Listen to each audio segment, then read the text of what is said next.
저만 땀이 엄청 나는데 괜찮습니다. 이 에어컨을 틀어도 저는 별로 시원하지 않더라고요. 제 자리는. 예, 제가 에베소서 말씀을 벌써 몇 번째죠? 네 번째. 네 번밖에 안 됐나요? 네, 네 번째 보고 있습니다. 우리가 그 1장부터 해가지고 이 에베소서에 나타나는 복음의 특징이 있다고 그랬죠. 혹시 기억하시나요? 위에서부터 오는 복음, 그죠? 반대로 로마서는 어떤 복음이라고 그랬죠? 아래서부터의 복음. 그러니까 에베소 다시 한번 설명하자면 에베소서는 하나님의 뜻, 예정, 이런 하나님의 의도와 목적 가운데 우리를 선택하셔서 구원해 주신다라는 어떤 그런 흐름의 복음을 설명하고 있자면, 로마서는 우리의 악함, 우리의 죄악에 통해서 예수님을 찾게 되고 그때 하나님의 의가 우리에게 나타나서 우리가 하나님의 의를 통한 하나님 그 복음을 깨달음, 이런 것들을 설명하고 있다라는 것이죠. 그러니까 다른 얘기는 아니에요. 같은 이야기를 다른 방향에서 시작해서 우리에게 동일하게 예수 그리스도라는 참된 의를 통해서 회복되는 하나님의 은혜를 보여주고 있다라는 것입니다. 그 중에 오늘의 말씀은 이 에베소서가 가지고 있는 전체적인 주제와 가치를 가지고 있는 내용을 나타내고 있습니다. 화평의 이유라는 제목으로 제가 제목을 정해봤는데요. 그래서 오늘 말씀 가운데 우선 첫 번째는 예수님의 사역, 예수님은 어떤 일을 하시러 오셨는가. 예수님이 이 땅에 오셔서 참 많은 일들을 하셨습니다. 그죠? 수많은 기적들을 일으키고 죽은 자를 살리고, 그죠? 그리고 또 십자가와 부활과 제자들을 세우신 수많은 일들을 이루셨는데, 그 예수님이 그 일들을 이루신 이유가 무엇인가? 굳이 이 땅에 오셔서 십자가에 못 박혀 죽으신 이유가 무엇이고, 그리고 완전히 죽으시고 3일 만에 부활하신 이유가 무엇인가? 우린 그것들을 생각해 봐야 된다는 것이죠. 그리고 그 이유는 바울은 화평이다라고, 우리가 방금 찬양했던 것처럼 평화다라고 이야기하고 있습니다. 특별히 이 평화는 십자가를 통한 평화다라고 오늘 말씀을 설명하고 있는데, 제가 몇 번 설명했지만 다시 한번 설명하겠습니다. 중요한 거니까요. 예수님의 그 모든 사역의 가치는 이 평화를 위해서 오신 거예요. 화평을 위해서 오셨단 말이에요. 그래서 그 평화는 두 가지의 평화를 나타내고 있습니다. 첫 번째는 오늘 말씀에 나타나지만 어디죠? 제가 다시 한번 여러분 말씀을 읽으시고요. 제가 그냥 진행을 하겠습니다. 하나님과 인간에 대한 평화를 이야기하고 있어요. 누가 누구에 대한 평화요? 하나님과 인간에 대한 평화. 제가 지난주에 원죄에 대한 이야기도 했지만 유전되어진다, 이런 얘기 혹시 기억나십니까? 이 죄라는 것은 단절이었어요. 단절. 다시는 건너갈 수 없는, 바라볼 수 없는 완벽한 담과 완벽한 층이 생겨버려서 하나님의 일방적인 계시가 아니라면 우리는 절대 하나님을 발견하고 찾지 못한 상태가 되었습니다. 그것이 우리가 진노의 자녀 이런 식으로 표현이 되어졌었잖아요. 그런 상태로 되어졌던 이것을 깨부실 수 있는 하나의 방법이 십자가의 평화라는 것이죠. 그러니까 예수 그리스도의 몸이, 육체가 허물어짐을 통해서 그거와 함께 하나님과의 단절되었던 그 층이 걷어지게 되고 하나님과의 단절되었던 그 담이 허물어지게 되어졌다라고 우리에게 말씀은 먼저 이야기하고 있는 거예요. 우리가 이 첫 번째 평화를 깨달아야 됩니다. 그래서 우리는 정답이 있는데요. 여러분, 지금 세상은요, PC라 그래서 정치적 올바름이라 그래서 어떤 그냥 여러 가치에, 그러니까 여러 가지 생각에 의미를 두고 가치를 두는 세대로 변해가고 있습니다. 그렇잖아요. 정답이 없는 세대가 됐어요. 너도 맞고 너도 맞기 때문에 서로를 존중해. 물론 우리가 살아가는 삶 가운데 그럴 수 있어요. 그런 삶은 살아도 괜찮습니다. 각자의 삶을 존중해 주세요. 여러분, 그러셨으면 좋겠는데, 하지만 우리가 그래도 변치 않아야 되는 것이 있는데 이 진리라는 부분입니다. 진리. 이 생명이라는 부분이에요. 이건 우리가 타협할 수 없는 이야기입니다. 왜? 정답이 있으니까요. 다른 가치로는 도달할 수 없는 어떤 절대적인 영역이기 때문이에요. 여러분, 하나님과의 그 단절은 예수 그리스도의 십자가가 아니고서는 뚫을 수 없는 것이고 걷어갈 수 없는 것이고 무너뜨릴 수 없는 거예요. 그래서 우리는 예수를 찾고 예수를 구해야 되는 겁니다. 삼위의 하나님을 우리가 믿고 따르고 있지만 그 중에서 예수 그리스도께 집중할 수밖에 없는 이유는 지금 우리가 이 땅을 살아가면서 그리스도가 아니면 어떤 소망도 가질 수 없는 상태이기 때문이에요. 그래서 여러분, 예수를 믿자라고 얘기하는 거고 예수를 붙들자라고 얘기하는 거고 예수를 생각하자라고 얘기하는 겁니다. 예수님이 그 평화를 우리에게 주셨단 말이에요. 예수님이 그 평화를 우리에게 오셨단 말입니다. 이거 예수 그리스도의 십자가가 아니고서는 주님께 나아갈 수 없습니다. 우리 기도하잖아요. 기도할 때 마지막에 뭐라고 하죠? 예수님의 이름으로 기도합니다. 여러분, 이거 없으면 기도 아니에요. 여러분, 우리가 이 고백을 하지 않는 것은 기도가 아닙니다. 그냥 스스로 만족을 위한 고백이고 말도 안 되는 그냥 떠드는 허공에다 소리 지르는 그 무의미한 소리밖에 되지 않는 거예요. 여러분, 왜 예수님의 이름으로 기도합니까? 예수 그리스도가 아니고서는 우리의 기도가 하나님께 나아가지 못해요. 우리는 예수 그리스도를 통해서만이 하나님께 나아갈 수 있습니다. 예수 그리스도가 다시 오셨을 때 그때 비로소 모든 것들이 허물어져 우리가 하나님의 그 영광을 직접 경험할 수 있게 되는 것이고요. 여러분, 그래서 예수님의 십자가를 통한 평화는 우리에게 너무나도 중요한 메시지를 주고 있는 거예요. 예수가 아니면 안 됩니다. 그리스도가 아니면 안 돼요. 다른 어떤 것도 우리에게 이것보다 소중할 수는 없는 겁니다. 그리고 나서 예수님께서 십자가를 통한 평화를 우리에게 두 번째 평화의 의미를 두고 계시는데 그것이 뭐냐면 성경 안에서는 어떻게 얘기하냐면 이 유대인과 이방인에 대한 평화, 유대인과 이방인 사이에 있던 담을 이야기하고 있어요. 여러분 많이 들어봐서 아시겠지만 다시 한번 또 계속 설명합니다. 중요하니까요. 유대인들과 이방인의 관계에 대해서 우리가 한번 생각해 봐야 되는데요. 우리가 첫 번째는 이방인이 아닌 사마리아인부터 한번 생각을 해볼게요. 자, 제가 예전에 한번 설교를 하면서 설명했어요. 사마리아는 북이스라엘의 수도였어요. 유대인은 남유다라고 해서 다윗으로부터 오는 계보를 따르고 있어요.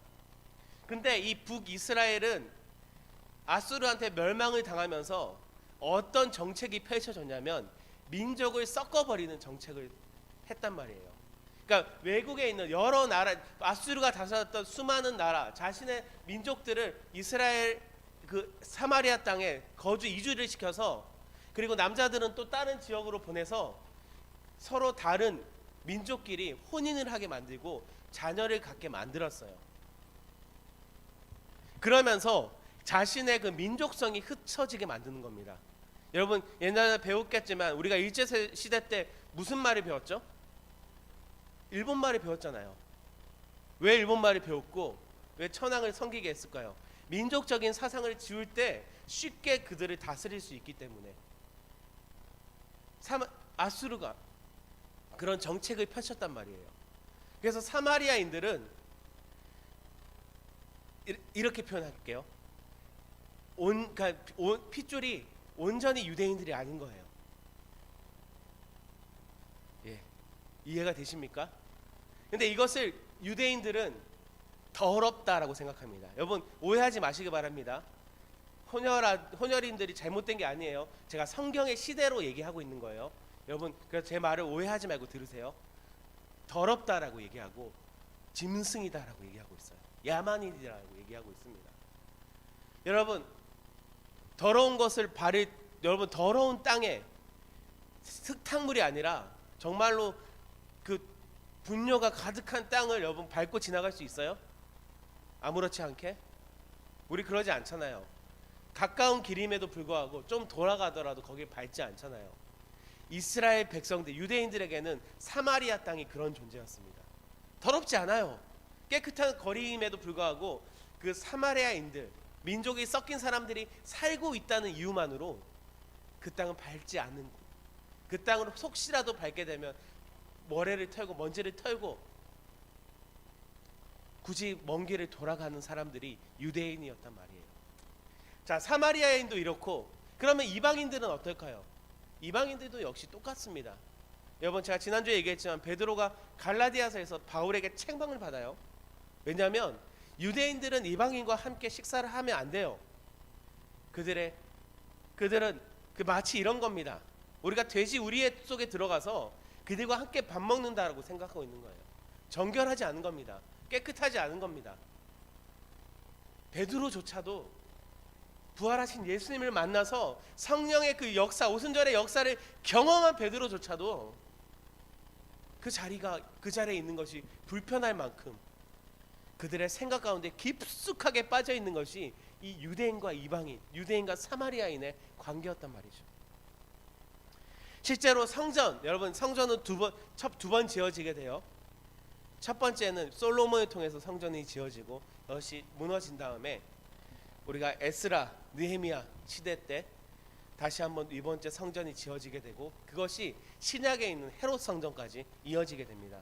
성전은 뭐 혹시 유튜브에 뭐 제3성전 이런 건 다 이상한 얘기예요. 거짓말이 사기입니다.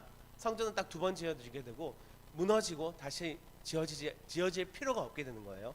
근데 이 두 번째 성전이 지어질 때 어떤 구조가 되어 있냐면, 성전이 있고요, 이방인의 뜰이란 것이 있습니다. 성전 밖에. 그리고 그 안에 여인들의 뜰이 있고, 그보다 더 지성소 가까운데 이제는 이스라엘인들의 뜰이 있어요.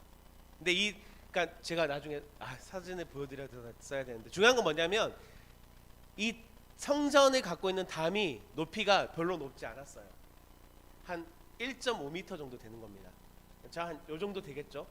제 뭐 턱 정도 오는 높이가 될 텐데, 그러니까 이거예요. 자신들은 그 하나님의 은혜를 누리고 성소와 지성소, 그 성전 안에서 자신들의 어떤 특별함을 가지고 있고, 거기 편말이 어떻게 적혀 있냐면 이방인들이 넘어오면 죽는다라고 되어 있습니다. 이방인들이 만약에 그 이방인의 뜰에 넘어서 성전 안으로 들어가게, 그 성전에 발을 밟게 되면 죽여버린다라고 여기 얘기하고 있다라는 것이죠. 그러니까 그만큼 그 관계가 계속해서 문제가 되어지고 있는 거예요. 근데 예수님께서 이 화목을 하셨다라고 하시면서 그 담을 무너뜨렸다라고, 허무셨다라고 이야기하고 있는 거죠. 이방인과 유대인의 화평을 이루셨다라는 겁니다. 실제로 여러분, 이 AD 70년에 예루살렘 성전이 무너지게 돼요. 그러니까 이 예수님의 십자가 사역을 통해서 그 영적인 담과 영적인 그 관계들은 다 허물어져서 이미 우리는 완전히 하나 되게 되어졌는데, 그것이 역사적으로 가시적으로 우리에게 분명하게 다시 한번 나타났던 사건이 바로 70년에 예루살렘 성전이 무너진 사건입니다. 여러분, 그러면 우리에게 성전이 다시 지어질 의미가 있어요, 없어요? 담을 세워서 우리의 관계를 나눌 이유가 있습니까, 없습니까? 없습니다. 왜? 십자가의 사역은 담을 세우는 것이 아니라 담을 허무는 것이었기 때문에. 그래서 그 허물어진 성전은 다시 복원될 필요가 없습니다. 그렇기 때문에 뭐 유튜브 혹시 잘못 보시면 제3성전, 뭐 루시퍼 이런 얘기 하는 사람도 있어요. 다 이상한 썰 가지고 와서 성경 하나도 모르는 사람들의 이야기예요. 듣지 마세요. 그래서 그것이 무너진 게, 그러니까 예수님의 십자가는 영적인 담을 허무셔서 이미 완전해졌지만, 우리에게 눈으로 보여진 사건은 예루살렘 성전이 70년에 무너지게 되어지고 다시는 그것이 도리에 돌이 남을 필요가 없게 되어진 이유라는 것이죠.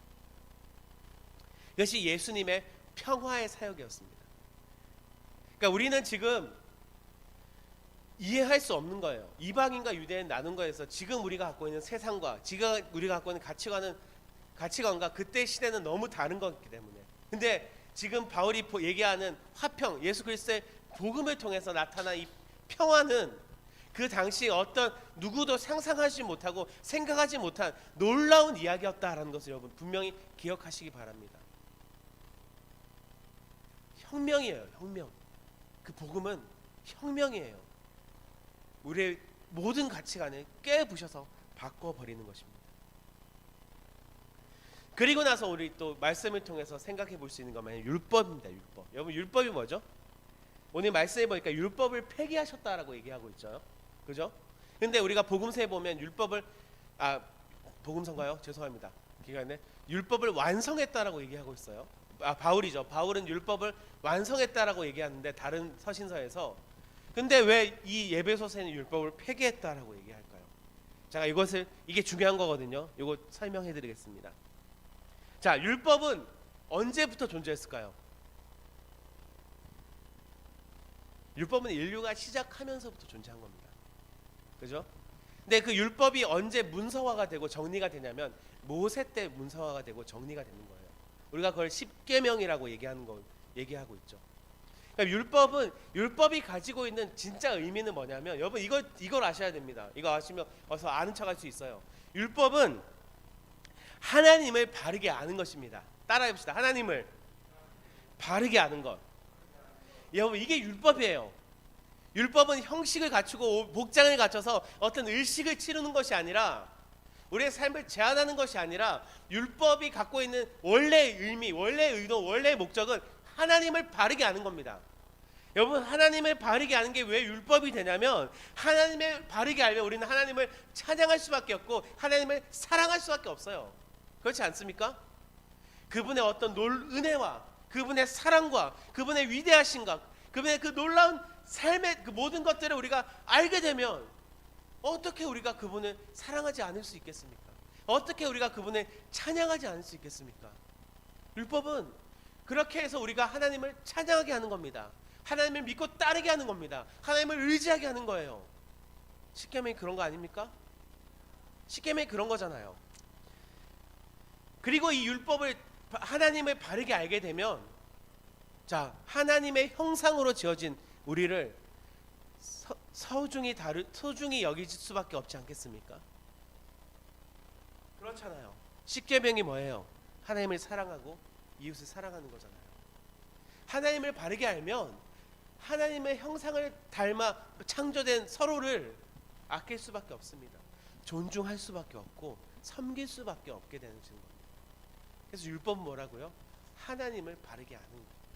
근데 율법을 폐기했단 말은 우리가 오해하시면 안 되는 게 이 갖고 있는 원래의 목적을 깨닫게 하기 위해서 이 하나님을 바르게 하기 위해서 수많은 법들이 생겨나게 돼요. 의식들이 생겨나게 되고 그런 그 의식들이 오히려 주에게 전도가 돼요.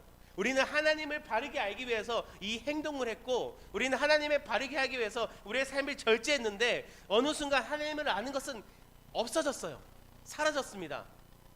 그리고 나서 우리에게 어떻게 되냐면 그 의식을 행하는 것, 나의 삶을 절제하는 것으로 스스로 만족하게 되면서 율법이 가진 참된 의미를 깨닫지 못하게 되는 상황이 바로 예수님 때, 바울 때 나타난 모습이다라는 것이죠. 그럼 율법이 폐기된 것은 뭐냐면 율법을 감싸고 있는 그 의식들, 뭐 의식법, 도덕법이라고 얘기하는 그런 여러 가지 상황들이 이제 사라져서 오히려 이 율법의 폐기는 율법의 완성이다라고 이야기해요. 회복이다라고 얘기할 수 있는 거예요. 여러분 이해가 되십니까? 율법이 완성이 뭔지 율법의 폐기가 뭔지 우리는 깨달아야 돼요. 율법은 다시 한번 율법은 뭐라고요? 하나님을 바르게 아는 것. 율법의 폐기는 뭐냐면 율법을 회복시키고 원래의 뜻으로 돌아가게 된 것. 여러분 그것이 그래서 예수님이 이 땅에 오셔서 율법을 폐기하고 율법을 완성시킨 거예요. 이거는 다른 이야기가 아니라 같은 이야기를 하고 있는 겁니다. 왜? 화평하게 하기 위해서, 평화하게 하기 위해서. 그 수많은 불순물들이 사라지는 거예요. 예수님의 그 십자가의 사역은 율법을 폐기하고 뚫어 하나님을 알게 하고 바라보게 하고 그 하나님을 사랑하게 하고 하나님의 그 사랑 안에서 서로를 사랑하게 만든다라는 것이죠. 다시 한번 바울은 우리의 상태에 대해서 이야기하고 있어요. 에베소 교회 상태에 대해서 얘기하고 있는데 너희는 첫 번째 어떤 삶은 불순종의 아들들이었어요. 여기는 모든 인류를 포함하고 있습니다. 하지만 2장 11절부터는 어떤 얘기를 하냐면 너희는 그 중에서도 이방인이었다라고 얘기하고 있습니다. 소망이 없고 하나님이 없는 자. 그죠? 너희가 이 교회가 된 것이, 너희가 복음을 접한 것이 얼마나 큰 은혜인가를 깨달으는 얘기를 다시 한번 하고 있는 거예요. 하나님의 그 놀라우신 은혜가 어떻게 너에게 임하게 되어졌는지 설명하고 우리가 그것을 깨달을 때 참된 평화를 누리게 되어질 수 있다는 겁니다. 정리합니다. 이제 아직 좀 남았지만 마무리를 가고 있어요. 그래서 오늘 제목이 화평의 이유잖아요. 그 화평은 두 가지를 다시 한번 말씀을 설명하고 있는데, 자, 어깨 한번 필까요? 거기 한번 두 개를 제끼고, 자, 보겠습니다. 자, 첫 번째는 뭐냐면 한 성령 안에서 나아감을 이야기하고 있습니다. 하나님의 계획은 하나님의 선택된 백성들이 구원받는 거예요. 근데 이 구원의 선택된 백성은 이방인과 유대인이 따로 구분되어져 있지 않습니다. 여러분 잘 보시면요, 아브라함을 부르실 때 아브라함이 어떤 나라의 시조가 되죠? 이스라엘의 시조입니다. 아브라함을 통해서, 이삭을 통해서, 야곱을 통해서 이스라엘이라는 나라가 본격적으로 시작되어지게 돼요. 하지만 하나님은 아브라함을 부를 때 창세기에 민족을 이루실 때 어떻게 얘기하시냐면 너를 땅의 모든 족속의 아버지가 되게 할 거다. 12장에 그런 이야기를 하고 있어요. 여러분, 땅의 모든 족속은 뭐냐면 너로부터 낳은 씨로부터 너로부터 시작되신 나라가 아니라 모든 네 주변에 애굽도, 그 사이에 모든 살아가는 모든 사람들, 저 어딘가에 살고 있던 욥도, 그것의 시조가 되게 하겠다는 겁니다. 뭐예요? 온 인류를 향한 하나님의 구원 계획이 이미 우리는 마치 예수님 때부터 시작됐다고 생각하지만 태초 전부터 아브라함 때부터 분명히 하나님 우리에게 말씀하고 계신다라는 것이죠. 그러니까 그리고 나서 어떤 얘기를 하냐면 화목하라는 얘기입니다. 이방인과 유대인의 담이 허물어졌어요. 화목할 때 하나님께 나아갈 수 있다고 이야기하고 있습니다. 예수님이 어떤 얘기를 하시냐면 마태복음에서 예물을 제단 앞에 두고 먼저 가서 형제와 화목하고 그 위에 와서 예물을 드리라. 너를 고발한 자와 함께 길에 있을 때 급히 사와하라. 그 고발한 자가 너를 재판관에게 내어주고 재판관이 옥리에게 내어주어 옥에 가둘까 염려하라. 그러니까 우선 첫 번째 얘기를 하다 보면 무슨 얘기냐면 형제와 화목하고 그 후에 나아가라고 얘기하고 있는 거예요. 이미 예수님께서 바울이 이 화평을 이야기하기 전에 우리에게 말씀하고 계신 거예요. 우리는 화목할 때 나아갈 수 있는 거예요. 연합되어질 때 나아갈 수 있는 겁니다. 그래서 그것을 함께 하지 못하면 참된 예배자가 될 수 없다라는 겁니다. 히브리서 말씀을 다시 한번 읽어드릴게요. 모든 사랑과 더불어 화평함과 거룩함을 따르라. 이것이 없이는 아무도 주를 보지 못하리라. 성경은 무슨 얘기를 하고 있어요? 신약은 무슨 얘기를 하고 있어요? 평화하지 못하고 사랑하지 못하는 자에게는 하나님을 볼 수 없다라는 겁니다. 왜? 내 안에 그리스도가 있고 내 안에 성령이 있는데 어떻게 그렇게 살아갈 수 있냐는 거예요. 가능하면이 아니라 모든 이들과 평화할 수 있기를 예수님으로 부탁드리겠습니다. 아멘. 제가 몇 번 강조하지만 여러분은 사랑할 수 없어요. 여러분은 모든 사람을 용서할 수 없습니다. 우리의 인격은, 우리의 인성은 그 정도까지 되지 못해요. 하나님의 사랑은, 하나님이 우리에게 보여주신 사랑은, 십자가의 평화는 우리를 사랑하게 하십니다. 아멘. 우리를 용서하게 하십니다. 아멘. 우리를 섬기게 하십니다. 아멘. 그 평화가 우리를 그렇게 화목하라고 얘기하고 있는 겁니다. 그것을 가지고 하나님께 나아갈 수 있음을 우리는 기억하기 바랍니다. 두 번째, 마지막입니다. 하나님의 거할 처소가 되어진다라는 것이죠. 평화의 이유는. 이것이 평화의 궁극적인 목적입니다. 이것은 어떤 뜻을 갖고 있냐면 우리 한 사람 한 사람을 교회로 부르셨다라는 거예요. 교회를 성전이나 건물로 어떤 지역적인 것으로 구분한 것이 아니라 구원받은 하나님의 백성임을 분명히 깨닫게 하는 것입니다. 우리를 교회로 부르셨다. 그러니까 교회는 늘 말씀드리지만 여러분이에요. 접니다. 나라는 교회와 여러분이란 교회가 연합되어졌을 때 우리는 온마음교회 청소년 부가들라는 또 다른 교회가 되고, 그것이 궁극적으로 다 되어졌을 때, 하나 되어질 때 우리는 머리 대신 예수 그리스도 안에서 하나의 한 몸이 되어진다라고 이야기하고 있는 거예요. 그리고 나서 또한 성전이 되어진다, 처소 성전이 되어진다라는 것은 하나님이 우리에게 주신 큰 메시지인데요, 하나님이 우리와 함께 하신다라는 것입니다. 여러분, 이것만큼 큰 은혜가 어디 있습니까? 여러분, 우리가 오해를 하면 안 돼요. 마치 내 삶을 살다가 내가 성전이 되어져서 내 거를 다 하나님께 내어준다는 것이 좀 억울할 수도 있고 뭐 불합리해 보일 수도 있어요. 마치 그냥 말 그대로만 한다면. 하지만 여러분, 하나님이 우리와 함께 하신다라는 것과 내가 하나님과 함께 하지 않는 것이 얼마나 큰 차이가 있는지 우리는 알고 있습니다. 바울이 이방인들을 이야기할 때 뭐예요? 하나님이 없는 자들, 이것을 소망이 없는 자들이라고 이야기하고 있어요. 그러면 하나님이 함께 하시는, 거하시는 성전이 되어진다는 것은 소망을 가진 자들이 되고 생명을 가진 자들이 되고 예수님과 함께 올려져서 함께 하나님 편에 서게 되는 것은 능력을 가진 자들이 되어진다는 것입니다. 여러분, 하나님의 처소가 된다는 것은 그런 거예요. 그런 거예요. 여러분, 어깨를 펴고 사시기 바랍니다. 하나님의 화평이 우리에게 이런 의미를 가지고 있는 겁니다. 마지막입니다. 22절에 이렇게 나와 있는데요, 예수님 안에서 함께 지어져 가느니라. 저는 이 말씀을 되게 좋아해요. 저는 이 말씀을 굉장히 좋아하는데, 함께 지어져 간다라는 것이 여러분 우리에게 어떤 의미가 있느냐면, 첫 번째, 예수 안에서 함께 지어져 간다라는 것은 예수님이 기초가 되지 않으면 무너지는 공동체라는 겁니다.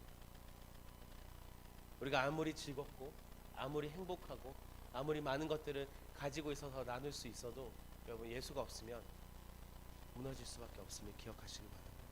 아멘. 예수밖에 없습니다. 그래서 우리의 교회는 신앙 고백으로 세워지는 거예요. 우리가 사도신경을 그래서 하는 겁니다. 그 두 번째, 이 건물, 여러분 건물 혹시 지어 보셨습니까? 저는 알바로 한번 지어 봤거든요.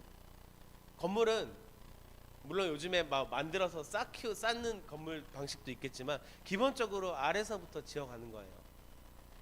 1층을 짓고 2층, 3층, 4층 벽을 먼저 짓고 내부를 지어가진 않습니다. 천천히 지하를 파고 기초를 다듬고 한 층 한 층 쌓아가면서 그 안에 골격들을 시멘트인가요? 뭐라 그러죠 그거를? 뭐 하여튼 그거를 콘크리트인가요? 그거를 부어가면서 만들어서 차근차근 올라가는 거예요. 전기를 하는 사람이, 뭐 다른 거를 하는 사람이 내가 잘한다고 나부터 올리겠다고 하면 그 건물은 제대로 지어질 수 없게 돼요. 부실공사가 된단 말이에요. 차근차근 순서대로 하나하나 밟지 않으면. 그런데요, 여러분, 교회는 오해를 하고 있어요. 때때로 교회는 잘하는 한두 사람을 통해서만 교회가 뭔가가 이루어질 때가 있습니다. 여러분, 결과가 좋을 수 있어요. 제가 장담하건대 잘못된 것입니다. 그건 틀린 거예요. 다른 게 아니라 그건 틀린 겁니다. 하나님이 우리에게 원하시는 것은 훌륭한 결과가 아닙니다. 예수라는 그 기초 안에서 함께 자라가는 거예요. 그런 거예요. 그렇기 때문에 섬김이 필요한 겁니다. 그렇기 때문에 나눔이 필요한 거예요. 함께라는 것은 내가 잘 하더라도 내 것을 좀 참고 내 것을 좀 내려놓고 나눔을 통해서 나와 같은 속도를 내지 못하는 이들을 위해서 함께 같은 발걸음을 내딛는 겁니다. 물론 교회는 어떤 강력한 리더십을 통해서 움직이기도 하겠지만 그보다 더 중요한 것은 함께 지어져 간다라는 거예요. 함께 지어져 가지 않는 교회는 문제가 생깁니다. 함께 지어져 가지 않은 교회는 분명히 무너지게 돼 있습니다. 잘하는 것이 아니라 좋은 결과물은 하나님이 내는 겁니다. 아멘. 여러분, 교회의 결과는 인간이 낼 수 없어요. 교회의 결과는 인간이 절대로 만들 수 없습니다. 결과는 하나님이 만드시는 거예요. 우리는 무엇을 하냐면 함께 지어져 갈 수 있도록 섬기는 겁니다. 아멘. 나누는 것입니다. 아멘. 그리고 그 발걸음을 맞춰가는 거예요. 선생님들과 학생들과 또 제가 그렇게 하나님의 평화를 예수 안에서 함께 세워져감을, 지어져감을 누릴 수 있는 저희들 되기를 다시 한번 부탁드리겠습니다. 기도하겠습니다.